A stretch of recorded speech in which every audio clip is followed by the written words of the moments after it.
প্রথম শীটে শুধুমাত্র আরবি 29টা হরফ পরিচয় এটা হচ্ছে। আর এই 29টা হরফের পরিচয় লাভ করার পরে যারা আমরা এই 29টা হরফ চিনি তারা তো এই 29টা হরফ সম্পর্কে আমরা জানি, কিন্তু যারা আমাদের পূর্বে ক্লাসগুলোতে অংশগ্রহণ করতে পারে নাই তাদের জন্য সংক্ষিপ্তভাবে শুধু বলি আমরা যে এই 29টা হরফকে একটু ভালোভাবে আত্মস্থ করে নিতে হবে আর কি। যদি এই 29টা হরফকে ভালো করে চিনতে পারি তখন আমরা পরবর্তীতে আমাদের যে আরো 10টা থেকে 11টা ক্লাস হবে এগুলাতে যদি আমরা নিয়মিত অংশগ্রহণ করতে পারি পরবর্তীতে আমাদের জন্য খুবই সহজ হবে আর কি। 10টা থেকে 12টা ক্লাসের পরে আমরা ইনশাআল্লাহ সোজা কোরআন শরীফে চলে যাব এবং কোরআন মাজিদ আমরা রিডিং করা শিখব। তো এখন আমরা শুরু করতেছি। প্রথম এটার শুরুতে আউযু বিল্লাহি মিনাশ শাইতানির রাজিম বিসমিল্লাহির রহমানির রহিম। এখানে হরফগুলো 29টা হরফ দেওয়া আছে এবং প্রত্যেকটা হরফের নিচে তার উচ্চারণ বাংলায় লিখে দেওয়া হয়েছে যাতে করে আমাদের জন্য পড়তে সহজ হয়। এই জন্য আমরা যারা বাংলা পড়তে পারি তাদের সবার জন্য সহজ। সবাই তো পারি, সবাই তো আলহামদুলিল্লাহ পারি, আমরা সবাই বাংলাটা শিখতে পারি। ইতিপূর্বে আমরা এগুলো উত্তর করেছি এবং সবাই যারা যারা জয়েন হয়েছিলেন তখন তারা শিখতে পারছে আর কি।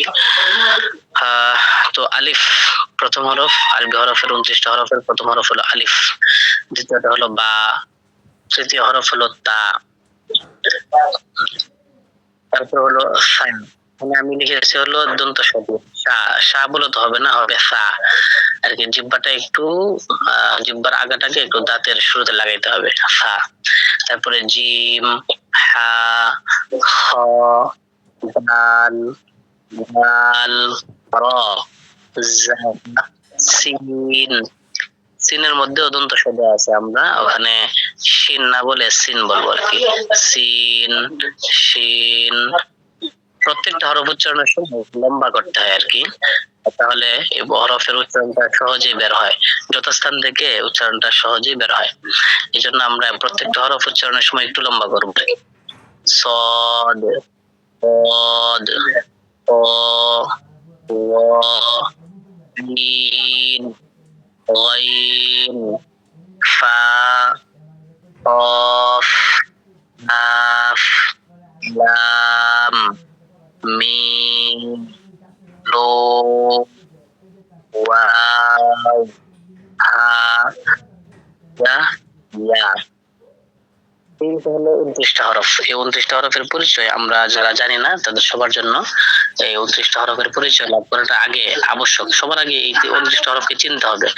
যারা চিনে না তাদের জন্য জরুরি হলো এই 29টা হরফ চিনা এবং এটা ভালোভাবে মুখস্থ হওয়ার জন্য আমরা একটু করে লিখবো, প্রত্যেকদিন একটু একটু করে লিখবো যাতে করে আমাদের এই আমরা যদি যে বাচ্চাদেরকে যখন পড়ানো হয় না তখন তারাও কিন্তু প্রথমে আপনার করেন বাচ্চাদেরকে লেখানো হয়, তারা তাদের মাথায় বসে যায় যে এই হরফটা এই হরফটা হলো এই। যারা আমরা জানি তাদের জন্য তো সহজেই, আমরা তো জানি, আর যারা জানি না তাদের জন্য একটু একটু করে লিখতে হবে আর কি। একটু একটু করে লিখবো যাতে করে আমাদের জন্য এই হরফগুলো সহজে উচ্চারণ করতে যাতে করে সহজ হয় আর কি, আমাদের মাথায় বসে যায়। তারপরে আমরা দ্বিতীয় শীট দেখি, দ্বিতীয় শীট আর তৃতীয় শীটটা। এখানে বেশ কয়েকটা নিয়মকরণ দেওয়া আছে। নিয়মকরণ যদি আমরা দেখি তাহলে একেবারেই আমাদের জন্য পড়াটা সহজ হয়ে যাবে। আর নিয়মকরণ গুলো এখানে মানে অনেক কঠিন ওরকম কোনো কিছু না। যারা আমরা একেবারেই কোরআন শরীফ পড়তে পারি না তারাও বলতে পারি যে জবর, জের, পেশ, জজম, তাসদীদ, দুই জবর, দুই জের, তারা জবর, পেশ, এগুলো আমরা মানে সর্বনিম্ন এই 8-10টা বিষয় আমরা এমনিতেই জানি। মানে আরবি হরফের যে ইয়াগুলো আছে, চিহ্নগুলো আছে, এই চিহ্নগুলো আমরা সবাই চিনি এবং জানিও। তো যারা জানে না তাদের জন্য হলো এগুলো একটু দেখে নিতে হবে আর কি। তো এখন এটা আসলে ওরকম মুখস্থ করার কোনো প্রয়োজন নাই। আমরা যারা পারি তারা তো পূর্বে যারা এই কোর্সে জয়েন হয়েছে, আমরা ক্লাসগুলো করেছি, তারা কিন্তু আমরা আসলেও এই কোর্স থেকে শিখতে পারছি পূর্বে। তো এখন নতুন যারা আসলে আমরা যারা পরবর্তীতে জয়েন হয়েছি এখনো আমরা এই কোর্সে নতুন, তাদের জন্য আমি বলবো যে এই শীট দুটা আসলে শুধু পড়ে নিলে হবে, এই শীটটা শুধু পড়ে নিলে প্রথম, দ্বিতীয় এবং তৃতীয় শীট, এই দুইটা শীট পড়ে নিলে পরবর্তীতে আমরা আসল পড়ায় চলে যাব 4 নম্বর থেকে আর কি। ঠিক আছে? তো এই জন্য আমি বলবো যে আসলে আমরা যারা এখন জয়েন হয়েছে আমরা শুধুমাত্র এই শীটগুলোকে দ্বিতীয় আর তৃতীয় শীটটা শুধু নিজেরা পড়ে নেব। ঠিক আছে ইনশাআল্লাহ। এখানে ওরকম আসলে পরবর্তীতে এই জিনিসগুলো সামনে আসবে আর সহজে পড়তে হবে, পড়তে সহজ হবে। আমরা জয়েন হয়েছে, যারা জয়েন হবে এবং যারা সেটাই তারা শুধু পরিষ্কার করে নিয়ম কানুন গুলো দেখে নেবে। আসলে ওরকম নিয়ম না, নিয়ম হলো মানে মূলত হলো আপনার 3-4টা, আর বাকি জিনিসগুলা জবর জের পেশ জজম তাসদীদ এগুলো আমরা চিনি এমনিতেই আর কি। এখন পড়া শুরু হলো আমাদের, মূল পড়া শুরু হলো 4 নাম্বার শীট থেকে। 4 নাম্বার শীটের 4 নাম্বার শীট আর 5 নাম্বার শীট সবচেয়ে গুরুত্বপূর্ণ বিষয়। যদি অংশগ্রহণ যারা অংশগ্রহণ করতে পেরেছি, আমরা যদি এই 4 নাম্বার আর 5 নাম্বার শীটটা পড়তে পারি এবং এই 4 নাম্বার আর 5 নাম্বার শীটটা যদি ভালো করে একটু দেখে নিতে পারি এবং কিভাবে কি লেখা হয়েছে এটা যদি আমরা আত্মস্থ করতে পারি, তাহলে দেখা যাবে যে আমাদের জন্য মোটামুটি কোরআন শরীফের সব বিষয়ে দেখেই বলতে পারবো যে আমাদের এটা হলো ওই হরফ, এটা হলো ওই হরফ, এরকম হয়। মানে সবগুলা সংক্ষিপ্ত ভাবে এই দুইটা হরফের মধ্যে, মানে এই 2 পৃষ্ঠার মধ্যে চলে আসছে, 2টা পেজে। এই আমরা 4 নাম্বার শীটে যদি দেখি, খেয়াল করি, দেখেন 4 নাম্বার শীটের একটা কথা আসতে পারে যে আসলে ডান দিক থেকে 1 2 3 4 5 6 এগুলো দেওয়া হয়েছে। আসলে আরবি তো ডান দিক থেকে শুরু হয়, এই জন্য আসলে 1 2 3 4 এই সবগুলো ডান দিক থেকে দেওয়া হয়েছে আরবির নিয়ম হিসেবে। এমনি অঙ্কের যে নিয়ম সেই হিসেবে আসলে লেখা হয় নাই।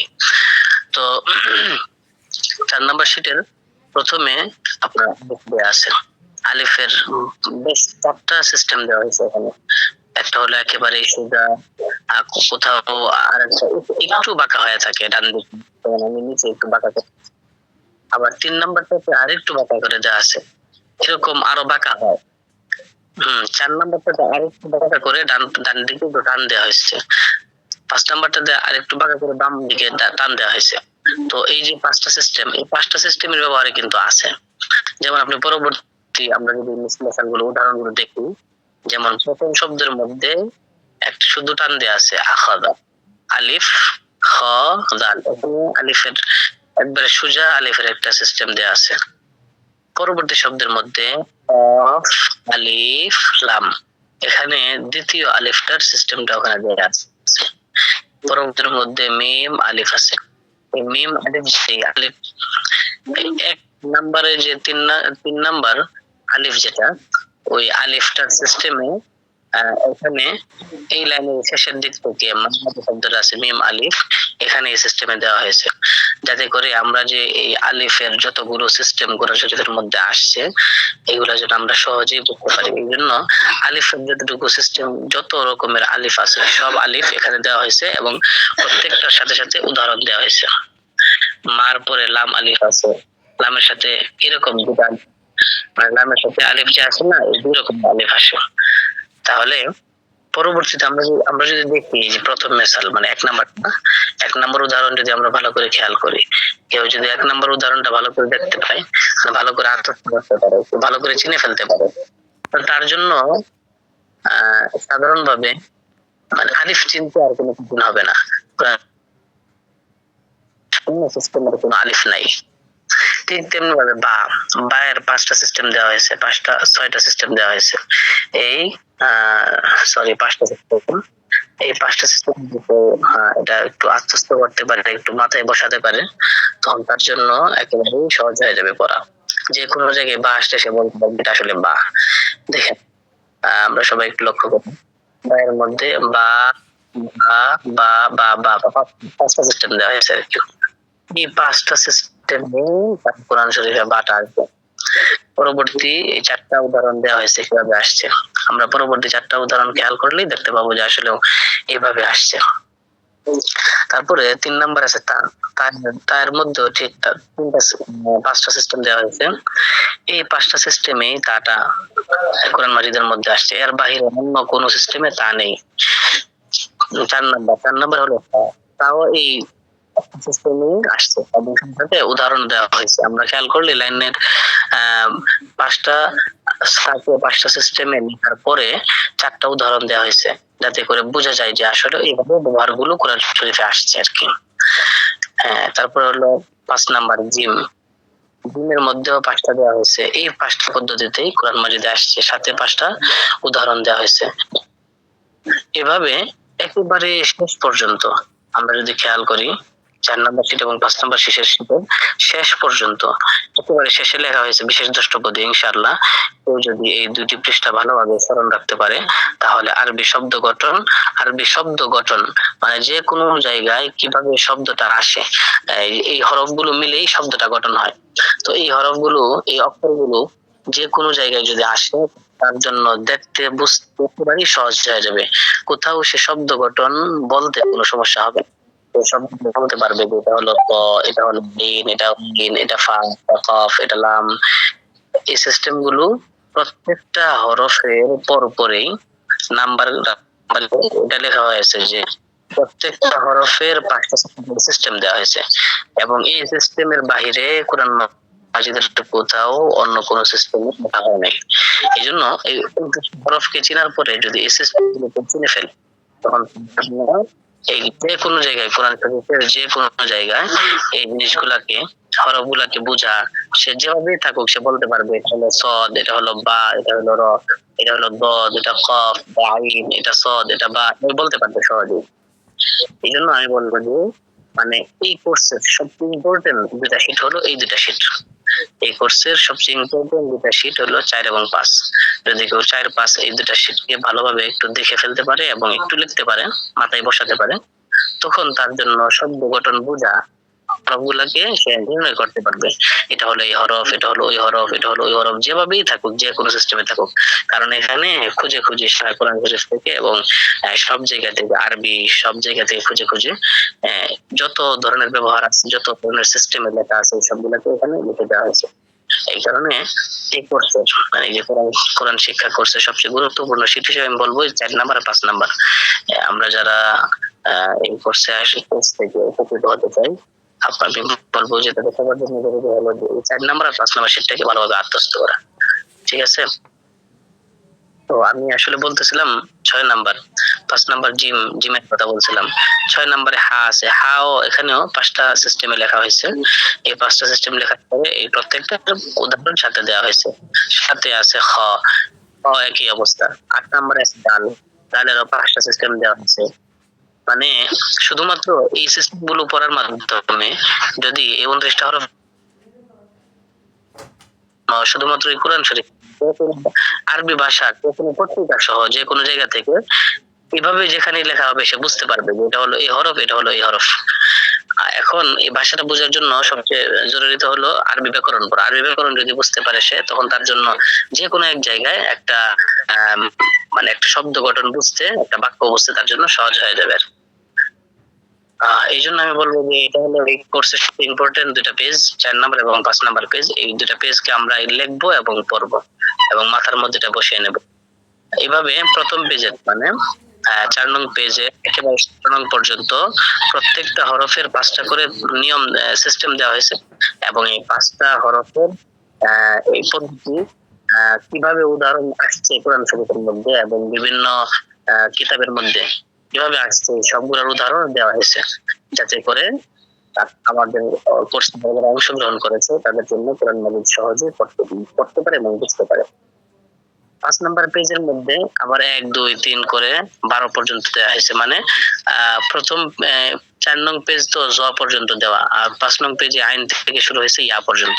এখানেও এভাবেই মানে 5টা করে আপনার পদ্ধতি দেওয়া হয়েছে হরফের। যেমন আইনের 5টা পদ্ধতি দেওয়া হয়েছে, সরি 6টা পদ্ধতি দেওয়া হয়েছে, এবং এই 6টা পদ্ধতির কোথায় কিভাবে আসতে সাথে এটার উদাহরণ দেওয়া হয়েছে। আইনেরও কয়েকটা পদ্ধতি দেওয়া হয়েছে, ওর সাথে তার উদাহরণ দেওয়া হয়েছে।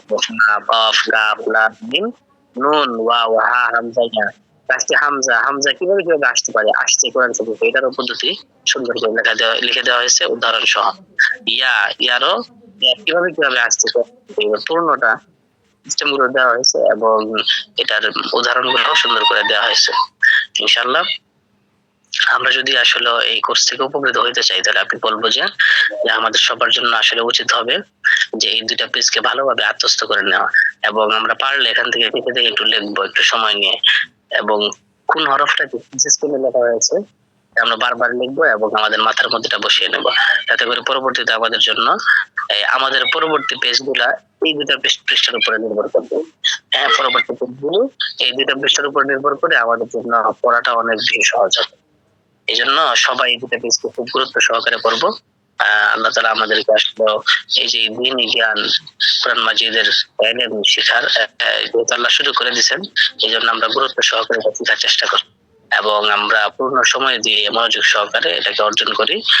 আর এই কোরআন মাজিদের জ্ঞান শেখার যে ফজিলত সংক্রান্ত পরবর্তী আমি একটা শের দিব, আমরা এটা পড়বো। তাহলে আমাদের এই কোরআন মাজিদ শিক্ষার আগ্রহ আরো বেশি বাড়বে। আল্লাহ তাআলা আমাদেরকে তৌফিক দান করেন।